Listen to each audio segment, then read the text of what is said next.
the Canelo Charlo. Just overall thoughts on that fight. You know, it was a a lot of people criticized Charlo, but what you thought about about that fight? Bro, from coming from Virgil now to boring ass Charlo, come on, bro. Nah, you know what? Look, when a fighter gets to that point, Charlo, in this case Charlo, he's undisputed at 154.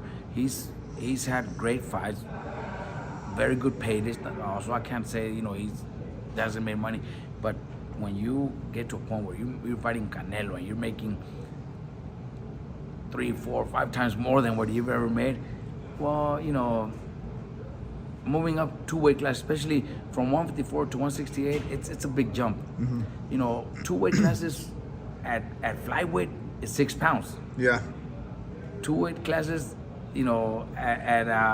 at super welterweight, you're talking about 12 pounds. So it's a big difference, big difference. So he did it.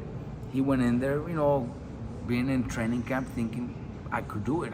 His team, his family, his promoters, everybody, like, yeah, you could do it. You got speed, you're taller, you got speed, you got footwork, you're strong, you could do it. But when the bell rang and he seen Canelo in front of him and probably felt a few punches, decided to survive, and I don't blame him. Obviously we were not happy. I was a little disappointed, especially, being, he's the lion, he's this, he's that.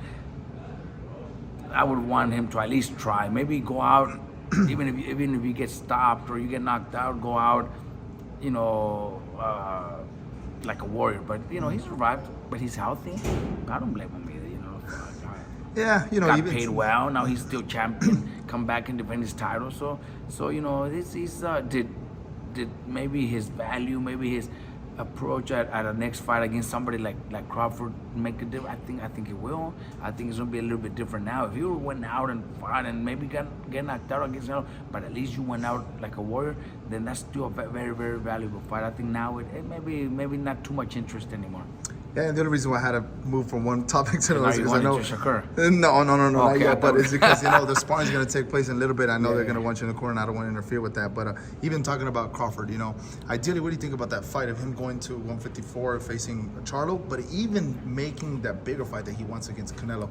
That's a big jump. 147 and 154, 160, 168. That's 3 weight classes. That would be another one of those cases where you're moving up because you're getting that huge retirement money. You know what I mean? Like, you never have to fight again when you fight Canelo. But I think Crawford will probably put up a better fight.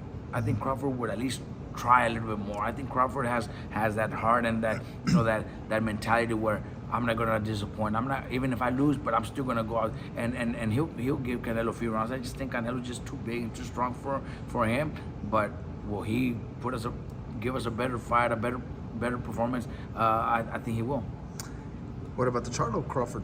That one's kind of interests me a little bit more because I feel like that one would be a little bit more. That's a good one right that there. That would be it's like one weight division. That would be a perfect fight.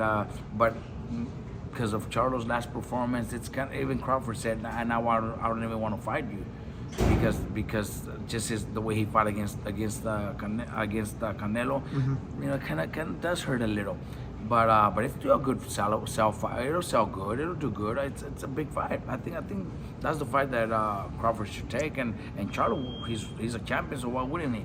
Or even a Zoo fight. Zoo also for Crawford. That would be a great fight. After seeing Zoo's performance lately, and he's been very active. Yeah, that would be a really good fight. Benavidez versus Andrade, and I've always told a lot of people that you might say the critics and the fans are always hard on social media, and they're always, oh, Andrade is boring, Andrade is this, but he's a very tactical fighter. He's a very tactical fighter, and I think, and this is not knocking anybody out or knocking anybody off, but I think David's going to have a little bit trouble there. And obviously we see that the winner's going to face Canelo, but I don't know what you think overall about that fight this weekend. Look, I've seen Andrade fight since early in his career when he was fighting for top rank a few fights. He fought on some of the cards where Mikey, Nonito, I think, so we've seen him.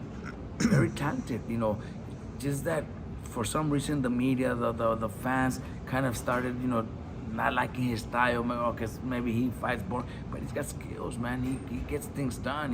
He's got really good skills. He's physically pretty strong too. But fighting under somebody like Mikey or Nonito, well, his fights became boring. But nah, he's actually a very talented fighter. Then his fights, a few fights with Matchroom where nobody cared about fighting. Nobody really listened, nobody paid attention. That's why his name's was never brought up. But his name wasn't brought up also because he's also maybe not very well known. Maybe he's not going to sell that much. Maybe he's not that popular. But he's also very dangerous to beat you. Yeah, exactly. Against whoever it is at 160. When he was fighting at 160, that's when nobody wanted to fight him because they would lose to somebody that nobody cares about. Mm-hmm. But he's a good fighter. He's gonna give Benavidez a few good rounds. He's a big boy. Well, no, he's big. He's a big no, boy. He's gonna put up a good fight. Do I think Benavidez wins? Yeah, but it's still gonna be a good fight. It's gonna be a fight that's gonna where he's gonna show that people were wrong about him. Yeah, so it's gonna be an interesting fight. Yeah, I keep telling people, and maybe sure. in the casuals, I tell them, hey man, this fight's also gonna be very interesting. You need to watch it and actually see how Andrade's gonna do it.